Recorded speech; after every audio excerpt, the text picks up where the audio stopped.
मैं आपको एक ऐसी जानकारी देने वाला हूं जिसे सुनकर आप पूरी जिंदगी याद रखोगे। गेहूं की फसल में एक खास समय आता है जब किसान अगर छोटा सा काम कर ले तो फसल में कल्ले ऐसे फूटते हैं जैसे किसी ने बटन दबा दिया हो। और अगर उस समय किसान सो गया या गलत काम कर दिया तो पूरी फसल की ताकत आधी रह जाती है। किसान भाइयों, आज की इस वीडियो में हम उसी खास समय के बारे में बात करने वाले हैं जिस समय को गेहूं की फसल का दिल कहा जाता है। वो समय है बोनी के 21 दिन से 25 दिन के बीच का। ये 4 दिन ऐसे होते हैं कि अगर आपने इन 4 दिनों में सही काम कर लिया तो पूरी फसल का पासा एकदम पलट जाता है। किसान साथियों, आगे बढ़ने से पहले एक छोटी सी विनती है। अगर आप हमारे चैनल पर नए आए हो तो इस चैनल को लाइक करो और घंटी वाला बटन दबा दो, क्योंकि खेती किसानी की असली जानकारी सबसे पहले और सबसे सही तरीके से आप तक पहुंचेगी। बाकी बातें बाद में, पहले शुरू करते हैं असली ज्ञान, असली अनुभव और असली खेत की चीजें। अब किसान भाइयों, बात करते हैं 21 से 25 दिन वाली अवस्था की। ये अवस्था गेहूं की फसल की वो आयु है जब पौधा अभी छोटा है, नाजुक है, लेकिन अंदर से इतना शक्तिशाली हो चुका है कि अगर उसे सही चीजें दे दी जाएं तो कंधे से कल्ले फूटने की गति 2 गुनी, 3 गुनी और कई बार 4 गुना तक बढ़ जाती है।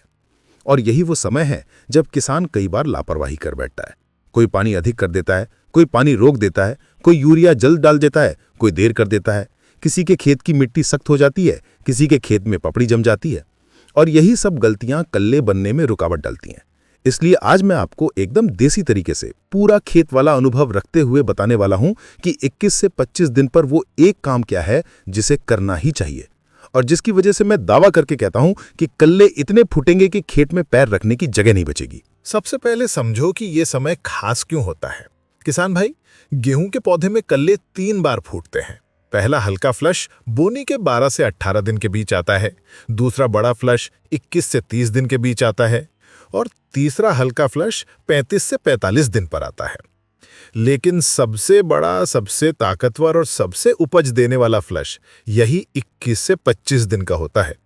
इसी समय पौधा 1 से 3 कल्लों से सीधे 6, 7, 9, 12 तक पहुंच जाता है, अगर उसे सही वातावरण, सही पोषण और सही नमी मिले तो। अब आता है असली सवाल, इस समय क्या करना चाहिए? किसान भाई, 21 से 25 दिन वाली अवस्था में गेहूं के पौधे को नाइट्रोजन की पहली सही और सटीक मात्रा चाहिए। ये नाइट्रोजन पौधे को हरा नहीं बनाती, बल्कि कंधे को सक्रिय करती है।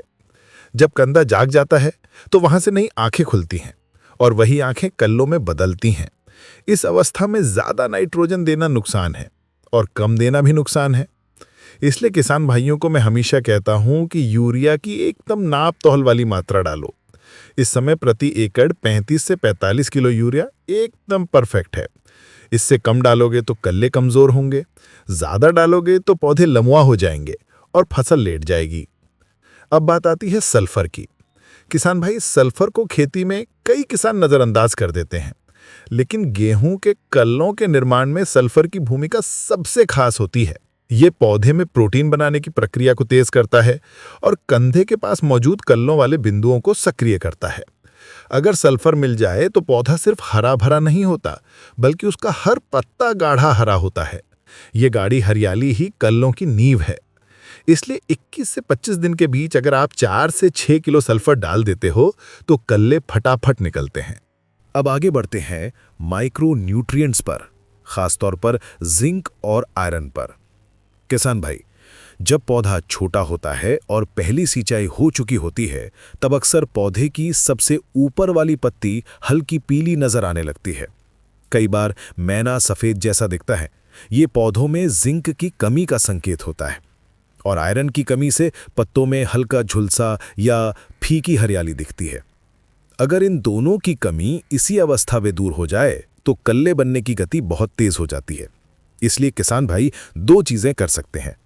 या तो दोपहर बाद एक हल्का छिड़काव कर लें, 1 लीटर जिंक और 1 लीटर आयरन 200 लीटर पानी में घोलकर एकड़ पर छिड़क दें। इससे पौधे की भूख मिट जाती है और कल्लों की ऊर्जा और क्षमता बढ़ जाती है। अब आते हैं सबसे महत्वपूर्ण बात पर, यह बात जो किसान अक्सर छोड़ देते हैं और यही गलती कल्लों की संख्या घटा देती है। किसान साथियों, मिट्टी का सख्त होना, पपड़ी जमना, हवा का ना जाना, ये सब जड़ों की सांस बंद कर देता है। जड़ को हवा चाहिए। जड़ अगर सांस लेगी तभी कल्ले फूटेंगे। इसलिए 21 से 25 दिन पर अगर खेत की मिट्टी थोड़ी सख्त है तो हल्की सी मिट्टी की तोड़ाई करो। जुताई नहीं, बस सतही तोड़ाई, ताकि ऑक्सीजन जड़ों तक पहुंच सके। अब सिंचाई की बात करते हैं। किसान भाइयों, अगर आपने यूरिया डाल दिया है, माइक्रो डाल दिए हैं, सल्फर डाल दिया है, तो उसके 1-2 दिन बाद हल्की सिंचाई करना जरूरी है। ये सिंचाई बहुत तेज नहीं होनी चाहिए। पानी बहना नहीं चाहिए। पानी को नीचे तक जाना चाहिए ताकि नाइट्रोजन मिट्टी में घुलकर जड़ों तक पहुंचे और कल्ले फूटने की प्रक्रिया शुरू हो जाए। अब एक बात मैं बहुत गहराई से समझाना चाहता हूँ। किसान भाई, गेहूं के पौधे में कल्ले तभी फूटते हैं जब पौधा तनाव में नहीं होता। अगर खेत में पानी खड़ा है, पौधा ठंड से सिकुड़ा हुआ है, पौधा पोषण की कमी से पीला है, पौधा मिट्टी की सख्ती के कारण दबा हुआ है, या पौधे की जड़ें सांस नहीं ले पा रही हैं, तो कल्ले आधे ही आएंगे। पौधा पहले अपनी जान बचाएगा, फिर कल्ले बनाएगा। इसलिए 21 से 25 दिन के दौरान पौधों के पत्तों को ध्यान से देखो। पत्ते गहरे हरे, ताजगी वाले और बीच से खड़े होने चाहिए। ये स्थिति बताती है कि पौधा कल्ले फोड़ने के लिए तैयार है। कई किसान पूछते हैं कि अगर बारिश हो जाए तो क्या करें? किसान भाई, अगर बारिश हो जाए तो उस समय यूरिया बिल्कुल मत डालो। पानी उतरने दो, मिट्टी थोड़ा सूख जाए तभी डालो, वरना नाइट्रोजन बह जाएगी और नुकसान होगा। इसी तरह अगर खेत में नमी ज्यादा है तो यूरिया की मात्रा थोड़ी कम रखो। अब किसान साथियों, मैं आपको ये बताना चाहता हूं कि जब आप 21 दिन से 25 दिन वाली अवस्था में ये काम कर लेते हो तो पौधे की अंदरूनी हार्मोन प्रक्रिया एकदम से सक्रिय हो जाती है। पौधा सिर्फ बढ़ता नहीं है, वो फैलने लगता है। कंधे से एक के बाद एक कल्ले निकलने शुरू हो जाते हैं। शुरुआत में ये कल्ले पतले होते हैं, लेकिन सही पोषण मिलने पर ये मोटे होते जाते हैं और मुख्य तने जितना ही मजबूत हो जाते हैं। यही कल्ले आगे चलकर बालियां बनाते हैं और बाली ही उपज का आधार है। जितने ज्यादा कल्ले उतनी ज्यादा बालियां, और जितनी ज्यादा बालियां उतना ज्यादा उत्पादन। अब किसान भाइयों, एक बात मैं अपने अनुभव से बता दूं। कई किसान कहते हैं कि हम यूरिया तो डाल देते हैं, फिर भी कल्ले कम आते हैं। इसका कारण यह है कि सिर्फ यूरिया से काम नहीं चलता। पौधे को माइक्रो न्यूट्रिएंट चाहिए, सल्फर चाहिए, ऑक्सीजन चाहिए, नमी चाहिए और सबसे जरूरी समय चाहिए। अगर समय चूक गया तो चाहे जितना यूरिया डाल लो, चाहे जितना पानी दे दो, चाहे जितना छिड़काव कर दो, कल्ले नहीं फूटते। इसीलिए मैं हमेशा कहता हूं कि खेती में समय ही सब कुछ है।